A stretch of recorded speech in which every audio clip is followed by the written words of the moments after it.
ಇದು ಇದರ ಕಣ್ಣು ನೋಡಿ, ನೀಲಿ ಕಣ್ಣು. ಆದರೆ ಅದರ ಕರುಗಳದ್ದು ಬೆಕ್ಕಿನ ಕಣ್ಣು, ಗಾಜಿನ ಕಣ್ಣು. ಅದು ಹೇಗೆ ವೈಶಿಷ್ಟ್ಯ? ಅದರ ಕೋಡು ನೋಡಿ, ಅದರ ಭುಜ ನೋಡಿ. ದನವನ್ನು ಮುಟ್ಟಿದ್ರೆ ಕ್ಯಾನ್ಸರ್ ಕಮ್ಮಿ ಆಗ್ತದೆ, ದನವನ್ನು ಮುಟ್ಟಿದ್ರೆ BP ಡೌನ್ ಆಗ್ತದೆ, ದನವನ್ನು ಅದು ಎಷ್ಟು ಮುಟ್ಟಬೇಕು ಅಂತ ಬೇಕಲ್ಲ. ಅದೆಲ್ಲ ಅಷ್ಟು ಸೂಕ್ತವಾದಂತಹ ವಿಚಾರಗಳಲ್ಲ. ನೋಡಿ, ಇದು ಕೆಂಪು ಬಣ್ಣದ ದನ, ಅದಕ್ಕೆ ಸ್ವರ್ಣ ಕಪಿಲ ಗಂಡು ಕರು ಹುಟ್ಟಿದೆ. ಹಾಗಾದ್ರೆ ಕೆಂಪು ಬಣ್ಣದ ಕರುವಿಗೆ ಕೆಂಪು ಬಣ್ಣವೇ ಹುಟ್ಟಬೇಕಿತ್ತಲ್ಲ. ಕಣ್ಣಿನ ಗಾಜು ಕಣ್ಣ, ಬಂಗಾರದ. ಅವನಿಗೆ ಐಷಾರಾಮಿ ಬದುಕಿಗೆ ಶೋಕಿಗಾಗಿ ಸಾಕುವವ. ಅವರು ಖಡಕ್ ಮಾತಾಡ್ತಾರೆ, ಅವರು ಹಾಗೆ ಮಾತಾಡ್ತಾರೆ, ಹೀಗೆ ಮಾತಾಡ್ತಾರೆ ಅಂತೇಳಿ ದೂರಿಕೊಂಡು ಹೋಗ್ತಾರೆ. ಇದು ಮಲೆನಾಡು ಗಿಡ್ಡಗಳ ಒಂದು ಬಣ್ಣ ಅಷ್ಟೇ. ಹಾಗೆ ನಾವು ನೋಡಿ, ಇದು ಅಪ್ಪಟ ಕಪ್ಪು ಬಣ್ಣದ ಹಸು, ಅದೊಂದು ಶ್ವೇತ ಕಪಿಲೆಗೆ ಸಂಬಂಧಪಟ್ಟಂತಹ ಒಂದು ಹೆಣ್ಣು ಕರುವನ್ನ ಜನ್ಮ ನೀಡಿ.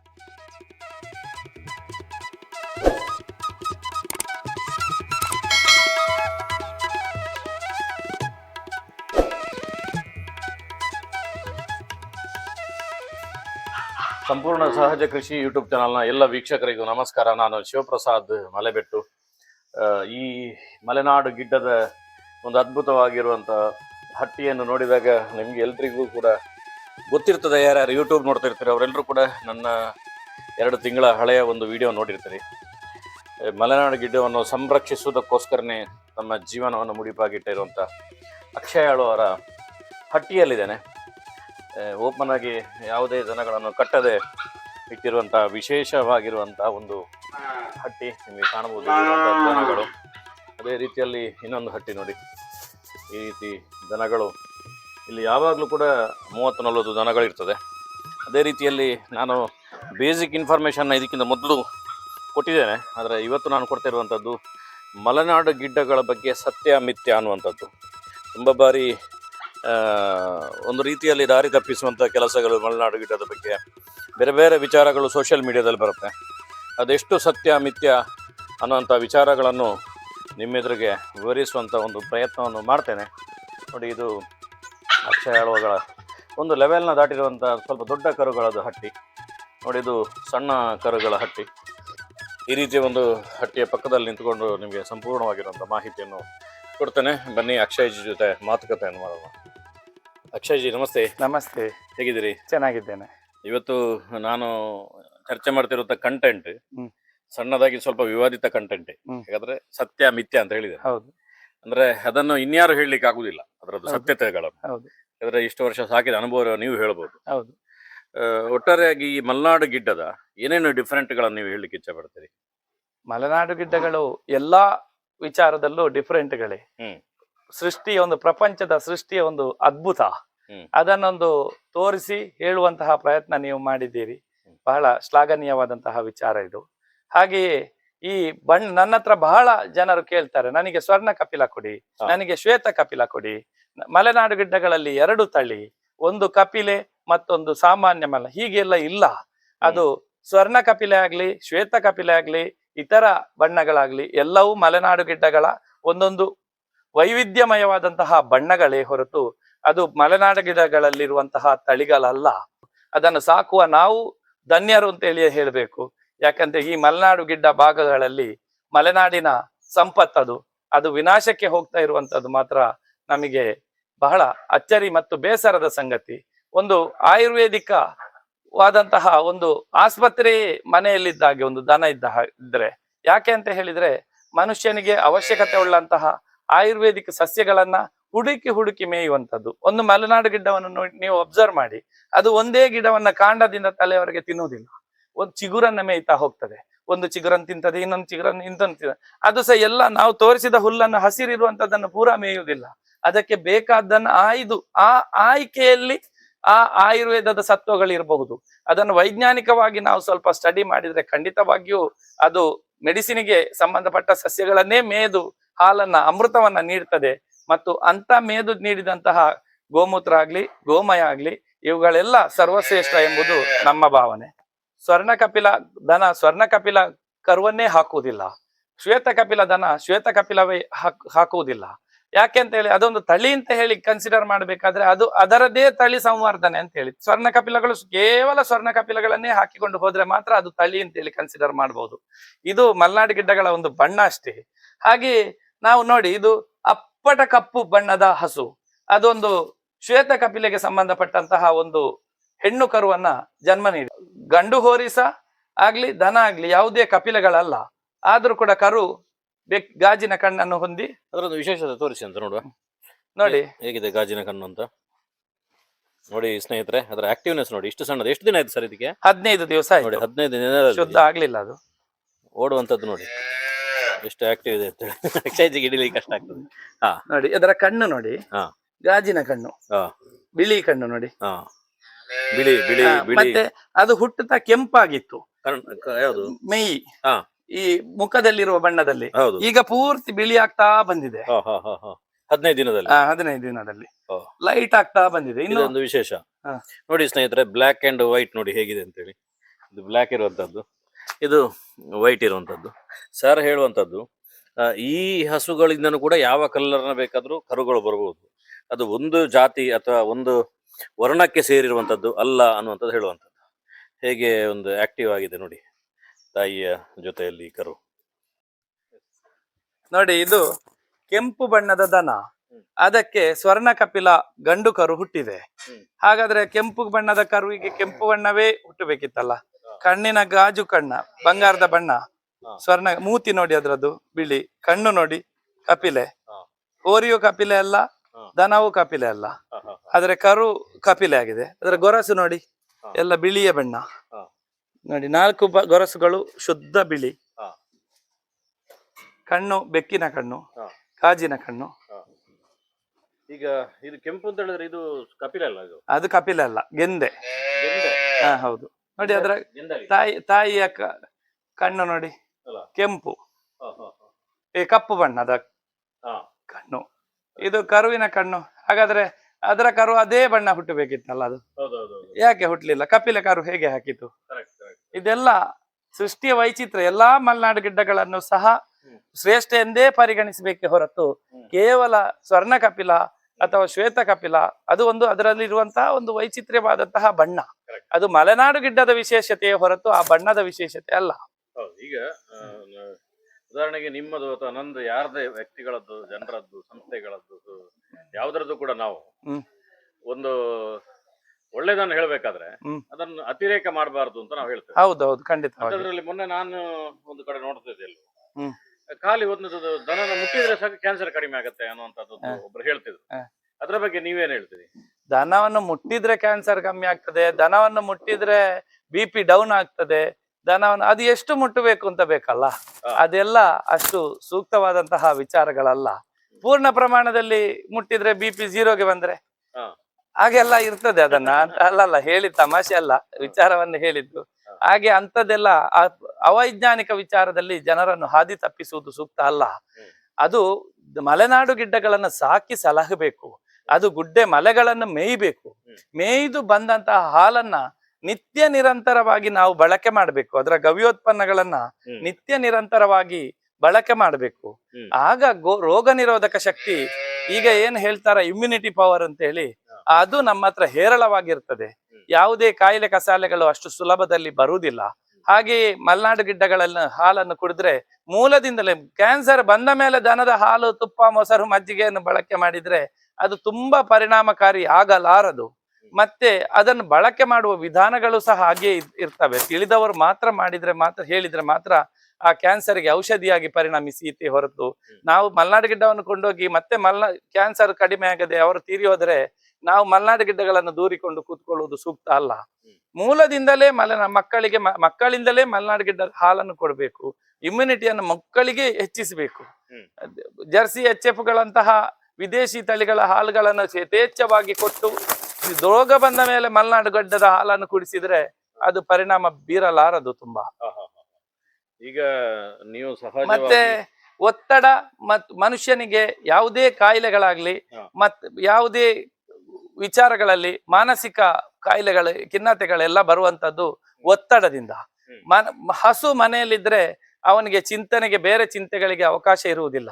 ಅವುಗಳನ್ನು ಮುಟ್ಟಿಕೊಂಡಿದ್ರೆ ಅವನ ಮನಸ್ಸು ಪ್ರಶಾಂತವಾಗ್ತದೆ, ಚಿಂತೆಗಳು ದೂರ ಆಗ್ತದೆ, ಒತ್ತಡ ನಿವಾರಣೆ ಆಗ್ತದೆ. ಆಗ ಅವನಿಗೆ ಕಾಯಿಲೆಗಳು ದೂರ ಆಗುವುದಂತೂ ಸತ್ಯ. ಈಗ ನೀವು ಮಲೆನಾಡು ಗಿಡ್ಡ ಅಭಿಯಾನದ್ದು ನಾನು ಮೊದಲು ವಿಡಿಯೋ ಮಾಡಿದಾಗ ಎಲ್ಲ ಕಡೆ ಪ್ರಚಾರ ಮಾಡುವಾಗ ನಿಮಗೆ ತುಂಬಾ ಜನರು ಕಾಲ್ ಮಾಡಿದ್ರು. ಕೆಲವರದ್ದು ಅಭಿಪ್ರಾಯ ಏನು ಅಂತ ಹೇಳಿದ್ರೆ, ಅಕ್ಷಯ್ ಜಿ ತುಂಬಾ ಖಡಕ್ ಆಗಿ ಮಾತಾಡ್ತಾರೆ, ನೇರವಾಗಿ ಕಣ್ಣಿಗೆ ಕುಟ್ಟಿದಾಗೆ ಮಾತಾಡ್ತಾರೆ, ಈ ರೀತಿ ಎಲ್ಲ ಕೆಲವರದ್ದು ಕಮೆಂಟ್ಗಳು, ಕೆಲವರದ್ದು ಅಭಿಪ್ರಾಯಗಳು. ಅದು ಯಾಕೆ ಹಾಗೆ ಅನ್ನೋದಕ್ಕೆ ನೀವೇನ್ ಹೇಳ್ತೀರಿ? ನಮಗೆ ಗೋ ಸಂರಕ್ಷಣೆ ನಮ್ಮ ಮೂಲ ಉದ್ದೇಶ. ಮತ್ತೆ ಅರ್ಹನನ್ನ ಆಯ್ಕೆ ಮಾಡುವಂತದ್ದು ನಮಗೆ ಬಹಳ ಸೂಕ್ತ. ಖಡಕ್ ಬೇಕು ಅಂತ ಹಂಬಲ ಇರುವವನು ನಮ್ಮನ್ನು ಪೀಡಿಸ್ತಾನೆ. ಮತ್ತೆ ಅವನಿಗೆ ಐಷಾರಾಮಿ ಬದುಕಿಗೆ ಶೋಕಿಗಾಗಿ ಸಾಕುವವ ಅವರು ಖಡಕ್ ಮಾತಾಡ್ತಾರೆ, ಅವರು ಹಾಗೆ ಮಾತಾಡ್ತಾರೆ, ಹೀಗೆ ಮಾತಾಡ್ತಾರೆ ಅಂತೇಳಿ ದೂರಿಕೊಂಡು ಹೋಗ್ತಾರೆ. ಅವರ ಇಂಟೆನ್ಷನ್ ಏನಿರ್ತದೆ? ಹಸುವನ್ನು ಸಾಕುವುದು, ಸಾವಯವ ಕೃಷಿ ಮಾಡುವುದು, ಗೋ ಆಧಾರಿತ ಕೃಷಿ ಮಾಡುವುದು, ವಿಷಮುಕ್ತ ಆಹಾರವನ್ನು ಪಡೆಯುವಂತದ್ದು. ಅಂತ ಉದ್ದೇಶ ಇದ್ದವರು ಈಗ ಸಾವಿರಾರು ಮಂದಿಯನ್ನು ನನ್ನ ಹತ್ರ ತೆಗೆದುಕೊಂಡು ಹೋಗಿದ್ದಾರೆ. ಎಲ್ಲರಿಗೂ ಹಾಗೆ ಅಂತ ಅನಿಸ್ತಿದ್ರೆ ಯಾರು ಕೊಂಡೋಗ್ತಿರ್ಲಿಲ್ಲ. ಮತ್ತೆ ನಮಗೆ ಅವರನ್ನು ಓಲೈಸುವುದಾಗ್ಲಿ, ಅವರನ್ನು ಮೆಚ್ಚಿಸುವುದಾಗ್ಲಿ, ಅವರಿಗೆ ಬೆನ್ನು ತಟ್ಟಿ ನೀನು ಕೊಂಡೋಗು ಅಂತ ಹೇಳುವಂತಹ ಉದ್ದೇಶ ನಮ್ಮ ಹತ್ರ ಇಲ್ಲ. ನಮಗೆ ಇರುವಂತದ್ದು, ನಮ್ಮಲ್ಲಿ ಇರುವಂತಹ ಕರುಗಳು ಸುರಕ್ಷಿತವಾದ ಜಾಗವನ್ನು ಹೋಗ್ಬೇಕು, ಮುಟ್ಟಬೇಕು. ಇತ್ತೀಚಿನ ದಿನಗಳಲ್ಲಿ ಹೆಣ್ಣು ಕರುಗಳು ಮಲೆನಾಡು ಗಿಡ್ಡಗಳಿಗೆ ತೀವ್ರ ಡಿಮಾಂಡ್ ಕ್ರಿಯೇಟ್ ಆದ್ದರಿಂದ ಹೆಣ್ಣು ಕರುಗಳು ಬರುವಂತದ್ದು ಬಹಳ ಕಮ್ಮಿ ಆಗಿದೆ ಅಭಿಯಾನಕ್ಕೆ. ಆಗಿರುವಾಗ ರೈತರಿಂದ ಖರೀದಿಸಿ ಕೊಡಿಸುವಂತ ವ್ಯವಸ್ಥೆಯನ್ನು ಸಹ ನಾವು ಮಾಡ್ತಾ ಇದ್ದೇವೆ. ಯಾಕೆಂತ ಹೇಳಿದ್ರೆ ನಮಗೆ ಗಂಡು ಕರುಗಳು ಬಂದದಕ್ಕೆ ವ್ಯವಸ್ಥೆ ಆಗ್ಬೇಕು. ನಮಗೆ ದನ ಕೊಡಿಸುವಂತದ್ದು ಮೂಲ ಉದ್ದೇಶ ಅಲ್ಲ. ಮತ್ತೆ ಕೆಲವರೆಲ್ಲ 4-5 ಹೆಣ್ಣು ಕರುಗಳನ್ನು ಕೊಡ್ತಾರೆ, 2-3 ದನ. ನನಗೆ ದನಕ್ಕೆ ಇಷ್ಟು ರೇಟ್ ಸಿಗ್ಬೇಕು, ಹೆಣ್ಣು ಕರುಗಳನ್ನು ನಿಮ್ಮ ಅಭಿಯಾನಕ್ಕೆ ಕೊಡ್ತೇವೆ ಅಂತ ಹೇಳಿ. ಆಗ ಅವನಿಗೆ ರೈತನಿಗೆ ಒದಗಿಸಿ ಕೊಡುವಂತದ್ದು ನಮ್ಮ ಮೂಲ ಉದ್ದೇಶ. ಮತ್ತೆ ಸಾಕಿದವನಿಗೆ ಏನಾದ್ರೂ ಸಿಗಬೇಕು ಅಂತ ಹೇಳುವುದೇ ನಮ್ಮ ಉದ್ದೇಶವೇ ಹೊರತು ಬೇರೇನಲ್ಲ. ಮತ್ತೆ ಆ ಗಂಡುಗೆ ವ್ಯವಸ್ಥೆ ಆಗ್ಬೇಕಾದ್ರೆ ಹೆಣ್ಣಾಗ್ಬೇಕು, ಹೆಣ್ಣಾಗ್ಬೇಕಾದ್ರೆ ನಮ್ಮ ಹತ್ರ ಇಲ್ಲ ಇದ್ರೆ ಏನ್ ಮಾಡುದು? ಯಾರತ್ರ? ರೈತರ ಹತ್ರ ಅವರಿಗೆ ನೇರವಾಗಿ ಖರೀದಿಸಿ ಕೊಡಿಸ್ತೇವೆ ನಾವು ದನಗಳನ್ನು. ಮತ್ತೆ ಕೆಲವರು ಸ್ವರ್ಣ ಕಪಿಲವೇ ಆಗ್ಬೇಕು, ಶ್ವೇತ ಕಪಿಲವೇ ಆಗ್ಬೇಕು ಅಂತ ಹೇಳ್ತಾರೆ. ಅಂದ್ರೆ ನಿಮ್ಗೆ ಟೋಟಲ್ ಆಗಿ ಮಲೆನಾಡು ಗಿಡ್ಡ ಉಳಿಬೇಕು ಅಂತ ಹೇಳಿದ್ರೆ ಹೌದು, ಈ ಇಂಜೆಕ್ಷನ್ ಕೊಡುವಂತದ್ದು ಇಂಥ ಸಿಸ್ಟಮ್ಗಳು ಹೋಗಿ ಗಂಡು ಕರುಗಳನ್ನೇ ಅದಕ್ಕೆ ಕಾಂಟ್ಯಾಕ್ಟ್ ಮಾಡಿಸ್ಬೇಕು ಅನ್ನುವಂಥದ್ದು ನಿಮ್ಮ ಅಪೇಕ್ಷೆ ಇರುವಂತದ್ದು. ಹೌದು. ಈ ಅಭಿಯಾನದಲ್ಲಿ ದೊಡ್ಡ ಪ್ರಮಾಣದಲ್ಲಿ 100 ಗಂಡು ಕರುಗಳನ್ನು ನೀವು ಮಾರಾಟ ಮಾಡಿದ್ದೀರಿ. ಈ ಹೆಣ್ಣು ಕರುಗಳ ಬಗ್ಗೆ ಇರುವಂತ ಪ್ರೀತಿ ಇದೆ ಅಲ್ಲ ಮನೆಯವರಿಗೆ, ಅದೇ ರೀತಿ ಗಂಡು ಕರುಗಳನ್ನು ಪ್ರೀತಿ ಮಾಡ್ತಾರೆ ಅಥವಾ ಗಂಡು ಕರುಗಳನ್ನು ಸ್ವಲ್ಪ ದಿನ ಆದ್ಮೇಲೆ ಇನ್ಯಾರಿಗಾದ್ರೂ ಮಾರಾಟ ಮಾಡ್ಲಿಕ್ಕೆ ಟ್ರೈ ಮಾಡ್ತಾರ? ನಾವು ಇಲ್ಲಿಯವರೆಗೆ ಗಂಡು ಕರು ಆಗ್ಲಿ ಹೆಣ್ಣು ಕರು ಆಗ್ಲಿ ಅಭಿಯಾನದ ಮೂಲಕ ಮಾರಾಟ ಮಾಡ್ಲಿಲ್ಲ. ಉಚಿತವಾಗಿಯೇ ಒದಗಿಸಿ ಕೊಟ್ಟಿದ್ದೇವೆ. ಮಾರಾಟ ಎಂಬ ಪದ ಅಲ್ಲಿ ಬಳಕೆ ಅಷ್ಟು ಸೂಕ್ತ ಆಗಲಾರದು. ಮತ್ತೆ ಗಂಡು ಕರುಗಳಿಗೆ ಮೊದಲೆಲ್ಲ ಬಹಳ ಕಷ್ಟಪಡ್ತಿದ್ದೇವೆ ವ್ಯವಸ್ಥೆ ಮಾಡಿ ಕೊಡ್ಲಿಕ್ಕೆ. ಈಗ ನಾವು ಜೋಡೆತ್ತು ಅಭಿಯಾನವನ್ನು ಆರಂಭಿಸಿದ್ದೇವೆ. ಟ್ರ್ಯಾಕ್ಟರ್ ಟಿಲ್ಲರ್ ಇರುವಂತಹ ಮನೆಗಳಿಗೆ ಯುವ ಜನತೆಗೆ ಒಂದು ಜೊತೆ ಗಂಡು ಕರುಗಳನ್ನು ಒದಗಿಸಿ ಅವರನ್ನು ಹೋರಿಯಿಂದಲೇ ಉಳಿಸುವುದು, ಗಾಡಿ ಎಳಿಸುವಂತ ಇಂತಹ ವಿಚಾರಗಳನ್ನು ಅಟ್ರಾಕ್ಟ್ ಮಾಡಿಸ್ತಾ ಇದ್ದೇವೆ. ನಮ್ಮ ಕೆಲವು ಹುಡುಗರು ಅದರಲ್ಲಿ ಯಶಸ್ವಿ ಆದ್ದರಿಂದ ಅದನ್ನು ನೋಡಿ ಅನೇಕರು ಪ್ರೇರಿತರಾಗಿ ಈಗ ಜೋಡೆತ್ತು ಅಭಿಯಾನಗಳಿಗೆ ನಮಗೆ ಒಳ್ಳೆಯ ಸ್ಪಂದನೆ ಒದಗ್ತಾ ಇದೆ. ಕರ್ನಾಟಕದಾದ್ಯಂತ ಬಯಲು ಸೀಮೆಯೇ ನಮಗೆ ಮೂಲ. ಯಾಕೆಂತ ಹೇಳಿದ್ರೆ ನಮ್ಮದು ಕಮರ್ಷಿಯಲ್ ಕ್ರಾಪ್, ನಮಗೆ ಹೋರಿಯ ಬಳಕೆ ಇಲ್ಲ ಕೃಷಿಗೆ.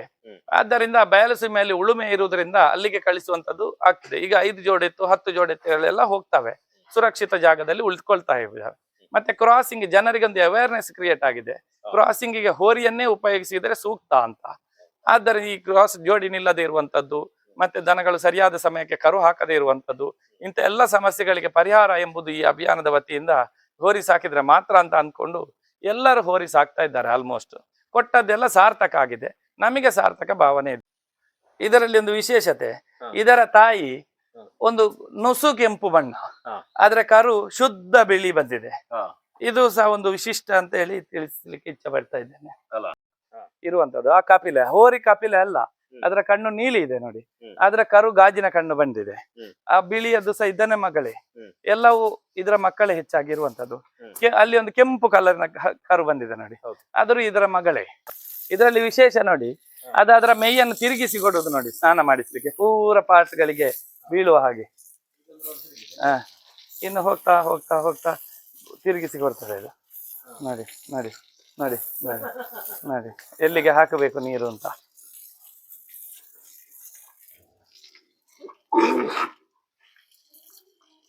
ಎಷ್ಟು ವರ್ಷ ಆಗಿದೆ ಇದಕ್ಕೆ? ಒಂದು 5 ವರ್ಷ ದಾಟಬಹುದು. ಏನು ಹೆಸರಿಟ್ಟಿದ್ರಿ? ಸೂರ್ಯ ಅಂತ ಹೇಳಿ ಹೆಸರು. ಅದಕ್ಕೆ ದಿನ ಒಮ್ಮೆ ಸ್ನಾನ ಆಗ್ಬೇಕು ಅದಕ್ಕೆ, ಇಲ್ಲದಿದ್ರೆ ಅದಕ್ಕೆ ಅದು ಕೇಳು ನಮ್ಮನ್ನು ಹುಡುಕಿಕೊಂಡು ಬರ್ತದೆ. ಈ ಹೋರಿಯು ಗೌರಪಿಂಗಳ ತಳಿ, ಗೌರಪಿಂಗಳವಾದ ಬಣ್ಣಕ್ಕೆ ಸಂಬಂಧಪಟ್ಟಂತಹ ಒಂದು ಹೋರಿ ಇದು. ಇದರ ಬಣ್ಣವನ್ನ ಗೌರಪಿಂಗಳ ಎಂದು ಹಿರಿಯರು ಕರೆದಿದ್ದಾರೆ.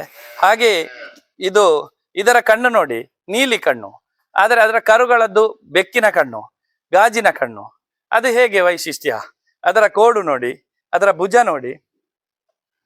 ಒಂದು ಪರಿಪೂರ್ಣವಾದಂತಹ ಹೋರಿಗೆ ಇರಬೇಕಾದಂತಹ ಲಕ್ಷಣ ಇದು. ಸರ್, ಇವತ್ತು ಚರ್ಚೆ ಆಗ್ತಿರುವಂತದ್ದು ಕೃಷಿಗೆ ಪೂರಕವಾಗಿ ಹೇಗೆ ಇದನ್ನು ಉಪಯೋಗ ಮಾಡಿಕೊಳ್ಬಹುದು ಅಂತ. 2 ಜರ್ಸಿ ದನಗಳಿದ್ರೆ ಇಲ್ಲಿ 10 ಮಲ್ನಾಡು ಗಿಡದಲ್ಲಿ ಸಿಗುವಷ್ಟು ಗೊಬ್ಬರಗಳು ಸಿಗ್ತದೆ ಅಂತ ಜನರದ್ದು ವಾದ. ಹೌದು. ಆ ಜರ್ಸಿ ದನಗಳ ಗೊಬ್ಬರಗಳಿಗೆ ಮತ್ತು ಮಲ್ನಾಡು ಗಿಡದ ಗೊಬ್ಬರ ಭೂಮಿಗೆ ಬಿದ್ದಾಗ ಹೇಗೆ ರಿಯಾಕ್ಷನ್ ಆಗುತ್ತೆ ಅನ್ನುವಂಥದ್ದನ್ನು ನಮ್ಮ ಕೃಷಿಕರಿಗೆ ಒಂದು ವಿವರಿಸಿದ್ರೆ ಇದರ ವ್ಯಾಲ್ಯೂ ಇನ್ನೂ ಅವರಿಗೆ ಹೆಚ್ಚು ಗೊತ್ತಾಗ್ತದೆ. ನೋಡಿ, ಜರ್ಸಿ HF ಗಳ ಗೊಬ್ಬರಗಳು ಒಂದೊಂದು ಬಟ್ಟಿ ಸೆಗಣಿ ಹಾಕ್ತವೆ ಅವು. ಆದ್ರೆ ಅವು ಅದನ್ನ ಕಂಗಿನ ಬುಡಕ್ಕೆ ಹಾಕುವಾಗ ನಮಗೆ ಅದಕ್ಕೆ ಸೈಂಟಿಸ್ಟ್ ಬೇಕು ಅಂತ ಇಲ್ಲ, ವ್ಯತ್ಯಾಸ ನಮಗೆ ಗೊತ್ತಾಗ್ತದೆ. ಅದರಲ್ಲಿ ತೀವ್ರವಾದಂತಹ ನೊಣದ ಕಾಟ, ಸೊಳ್ಳೆಗಳ ಕಾಟ, ಮತ್ತೆ ಅದು ನೀರಾಗಿ ಡೈಲ್ಯೂಟ್ ಆಗುದೇ ಹೊರತು ಡಿಕಂಪೋಸ್ ಆಗುದಿಲ್ಲ. ಅದನ್ನೊಂದು ನಾವು ಗಮನಿಸಬೇಕಾದಂತಹ ಒಂದು ವಿಚಾರ. ಆದ್ರೆ ಮಲೆನಾಡು ಗಿಡ್ಡಗಳ ಸೆಗಣಿಯೇ ಅದಕ್ಕೆ ಸ್ಮೆಲ್ ಇಲ್ಲ, ಮತ್ತೆ ಅದು ಗಟ್ಟಿ ತರದ ಸೆಗಣಿ. ಸ್ವಲ್ಪ ಪ್ರಮಾಣದಲ್ಲಿ ಹಾಕಬಹುದು, ಆದ್ರೆ ಅದರ ಪವರ್ ಅತಿ ಅದ್ಭುತ. ಯಾಕೆ ನೋಡಿ, ಇಲ್ಲಿ ಇದು ನೋಡಿ ಡಿಕಂಪೋಸ್ ಆಗಿದೆ. ಹೇಗೆ ಆಗಿದೆ? ಅದರಲ್ಲಿ ಅದು ಮಣ್ಣನ್ನು ಸೇರಿಕೊಳ್ತಾ ಇದೆ. ಸೇರಿಕೊಳ್ಳುವ ಪ್ರಯತ್ನದಲ್ಲಿ ಮಣ್ಣಿಗೆ ಮತ್ತು ಆ ಸೆಗಣಿಗೆ ಸೂಕ್ತವಾದಂತಹ ಒಂದು ಸಂಬಂಧ ಇದೆ ನೋಡಿ. ಮಣ್ಣಿನಲ್ಲಿ ಅದು ಸೇರುವಂತಹ ಪ್ರಕ್ರಿಯೆ ನೋಡಿ ಅದನ್ನು. ಆದ್ರೆ ಜರ್ಸಿ HF ಗಳ ಸೆಗಣಿಗಳು ಅಷ್ಟು ಪವರ್ಫುಲ್ ಆಗಿ ಇರುವುದಿಲ್ಲ, ಮತ್ತೆ ಅದು ಭೂಮಿಗೆ ಇಳಿಯುವಂಥದ್ದು. ಮತ್ತೆ ಅರ್ಧ ಜೀರ್ಣ ಆದಂತಹ ಸೆಗಣಿಯನ್ನೇ ದನಗಳು ಹಾಕ್ತವೆ ಹೊರತು ಪೂರ್ಣವಾಗಿ ಜೀರ್ಣ ಆಗುವಂತಹ ಪ್ರಕ್ರಿಯೆ ಅದರಲ್ಲಿ ಇರುವುದಿಲ್ಲ. ಇದು ಸಂಪೂರ್ಣವಾಗಿ ಜೀರ್ಣವಾಗಿ ಮತ್ತು ಯಾವುದೇ ಕೃತಕತೆ ಇಲ್ಲ ಇದರಲ್ಲಿ. ಇದನ್ನೆಲ್ಲ ನಾವು ಗಮನಿಸಿಕೊಂಡು ಮುಂದುವರಿಸುವುದು, ಕೃಷಿಯನ್ನು ಮಾಡುವುದು ಸೂಕ್ತ. ಅಕ್ಷಯ್ಜಿ, ಒಂದು ಅದ್ಭುತವಾಗಿರುವಂತಹ ಗೋ ಸೇವೆ ಕೆಲಸವನ್ನು ನೀವು ಮಾಡ್ತಾ ಇದ್ರಿ. ನಿಮ್ಮಿಂದ ಪ್ರೇರಣೆ ಪಡೆದು ನಮ್ಮ ರಾಜ್ಯದಲ್ಲಿ ಲಕ್ಷಾಂತರ ಜನರು, ಸಾವಿರಾರು ಕುಟುಂಬಗಳು ಗೋ ಸೇವೆಯನ್ನು ಮಾಡ್ತಾ ಇದ್ದಾರೆ. ಇವತ್ತು ಎಷ್ಟೋ ಜನರಿಗೆ ಫ್ಲಾಟ್ ಅಲ್ಲಿ ಇರೋರಿಗೆ, ಈ ರೀತಿ ಬೇರೆ ಬೇರೆ ಕೆಲಸ ಇರೋರಿಗೆ ಗೋವನ್ನೇ ಸಾಕಿ ಏನೋ ಒಳ್ಳೇದು ಮಾಡ್ಲಿಕ್ಕೆ ಆಗ್ತಾ ಅಂತಿಲ್ಲ. ಆದ್ರೆ ಅವರಿಗೆ ಗೋ ಸೇವೆ ಮಾಡಬೇಕು ಅನ್ನೋಂಥ ಒಂದು ಮನಸ್ಸಿರ್ತದೆ. ಅಂತಹ ಒಂದು ಗೋ ಪ್ರೇಮಿಗಳಿಗೆ ನೀವು ಏನು ಸಲಹೆ ಕೊಡ್ಲಿಕ್ಕೆ ಇಚ್ಛೆ ಪಡ್ತೀರಿ? ಗೋ ಪ್ರೇಮಿಗಳು ಗೋವು ಸಾಕುವವರನ್ನು ಸಹ ಹಿಂದೂ ಸಮಾಜ ಬೆನ್ನು ತಟ್ಟಿ ಪ್ರೋತ್ಸಾಹಿಸಬೇಕು. ಆಗ ಮಾತ್ರ ಇದು ಗೋ ಸೇವೆ ಅಥವಾ ಗೋವುಗಳು ಉಳಿಲಿಕ್ಕೆ ಸಾಧ್ಯ. ಫ್ಲಾಟಿನಲ್ಲಿದ್ದೇವೆ, ನಾವು 5 ಸೆನ್ಸ್ ಮನೆಯಲ್ಲಿದ್ದೇವೆ, ಅಥವಾ ನಾವು ಸಿಟಿಯಲ್ಲಿರುವುದು, ನಾವು ಕ್ವಾರ್ಟರ್ಸ್ ಅಲ್ಲಿ ಇರುವುದು ಅಂತ ಹೇಳುವಂತಹ ಕಲ್ಪನೆ ತಪ್ಪು. ಗೋ ಸೇವೆ ಮಾಡುವವನು ಎಲ್ಲಿದ್ರು ಹೇಗಿದ್ರು ಗೋ ಸೇವೆಯನ್ನು ಮಾಡ್ಲಿಕ್ಕೆ ಸಾಧ್ಯತೆ ಇದೆ. ಈಗ ಬೆಂಗಳೂರಿನಲ್ಲಿ ನಾನು ಕೇಳಿದ್ದೇನೆ, ಇತ್ತೀಚೆಗೆ ಒಂದು ಗೋಪಾಲ್ ಸೇವಾ ಟ್ರಸ್ಟ್ ಅಂತೇಳಿ ಒಂದು ಆರಂಭ ಇದೆ. ಅವರು ವಾರಕ್ಕೆ ಒಮ್ಮೆ, ತಿಂಗಳಿಗೊಮ್ಮೆ ಗೋ ಸೇವೆ ಮಾಡುವವರ ಮನೆಗೆ ಹೋಗಿ ಅಲ್ಲಿ ಆ ದನ ಕರುಗಳ ಸೇವೆ ಮಾಡಿ ಜನರು ಪುನೀತರಾಗುತ್ತಿರುವಂತದ್ದು ಸಹ ಒಳ್ಳೆಯ ವಿಚಾರಗಳೇ.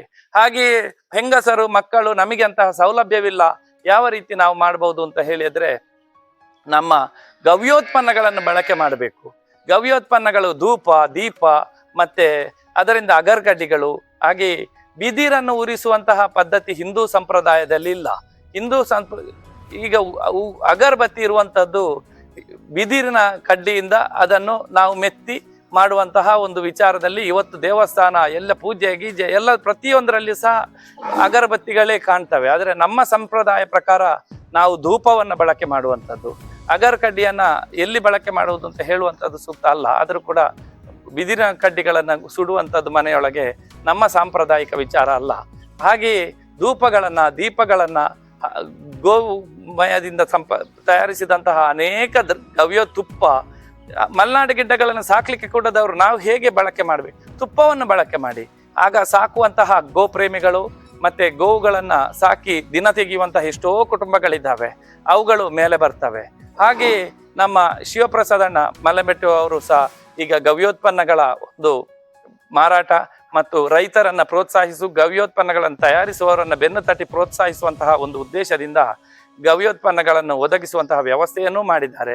ಯೂಟ್ಯೂಬ್ನಲ್ಲಿ ಅವರ ನಂಬರ್ ಇದೆ, ಅವರ ಹತ್ರ ಮಾತಾಡಿದ್ರು ಕೂಡ ನಿಮಗೆ ಸೂಕ್ತವಾದಂತಹ ಗವ್ಯೋತ್ಪನ್ನಗಳು ಲಭ್ಯವಾಗ್ತವೆ. ಮತ್ತೆ ಮೇವನ್ನು ಒದಗಿಸುವಂಥದ್ದು, ರೈತರು ಹಸುವನ್ನು ಕೇವಲ ನೋಡಿ ರೈತನ ಮನೆಗೆ ಹೋಗಿ ಅದರ ಬೆನ್ನ ತಟ್ಟಿ ಹೋದ ಕೂಡಲೇ ರೈತನಿಗೆ ಏನೂ ಆಗುವುದಿಲ್ಲ. ಅವನಿಗೆ ಒಂದು ಹಿಂಡಿಯೋ ಚೀಲವ, ಒಂದು ಸ್ವಲ್ಪ ಮೇವೋ ಏನಾದ್ರೂ ಒಂದು ಒದಗಿಸಿಕೊಟ್ರೆ ಅದು ಯಾವಾಗಲೂ ಗೋಗ್ರಾಸ ಕೊಟ್ಟ ಪುಣ್ಯದ ಫಲ ಬರ್ತದೆ. ಹಸಿದ ಗೋವನ್ನ ನೋಡಿ ಕಣ್ಣಲ್ಲಿ ಹೀಗೆ ಮಾಡಿ ಮೇಯಿ ಪೂಜೆ ಬಂದ್ರೆ ಯಾವುದೇ ಪುಣ್ಯದ ಫಲಗಳು ನಮಗೆ ಲಭಿಸಲಾರವು. ಆದ್ದರಿಂದ ಏನಾದ್ರೂ ಒಂದು ಗೋವನ್ನು ನೋಡ್ಲಿಕ್ಕೆ ಹೋಗುವಾಗ ಕೈಯಲ್ಲಿ ಏನಾದ್ರೂ ಒಂದು ಹಿಡ್ಕೊಂಡು ಹೋಗಿ ಆ ದನಕ್ಕೆ ಕೊಟ್ಟು, ಗೋ ಪಾಲಕನಿಗೆ ಕೊಡಬೇಕಾಗಿಲ್ಲ, ಗೋವಿಗೆ ಒಂದು ಕೈಯಲ್ಲಿ ಕೊಟ್ಟರೆ ಆ ಪುಣ್ಯದ ಫಲವೂ ಬರ್ತದೆ. ನಿಮಗೆ ಏನೆಲ್ಲ ಅದರಿಂದ ಅನುಗ್ರಹಗಳು ಹಿಂದಿನಿಂದ ಪ್ರಾಪ್ತಿ ಆಗ್ತವೆ ಅಂತ ಹೇಳಿ ನಂಬಿಕೊಂಡು ಬಂದಿದ್ದೇವೋ ಅವುಗಳೆಲ್ಲ ಹೆಚ್ಚಾಗಿ ಮನಸ್ಸಿನ ಒತ್ತಡ ಕಮ್ಮಿಯಾಗಿ ಮಾನಸಿಕ ಸಂತೋಷ ಉಂಟಾಗ್ತದೆ ಅಂತ ಹೇಳಲಿಕ್ಕೆ ಇಚ್ಛೆ ಪಡ್ತೇನೆ ನಾನು. ಧನ್ಯವಾದಗಳು.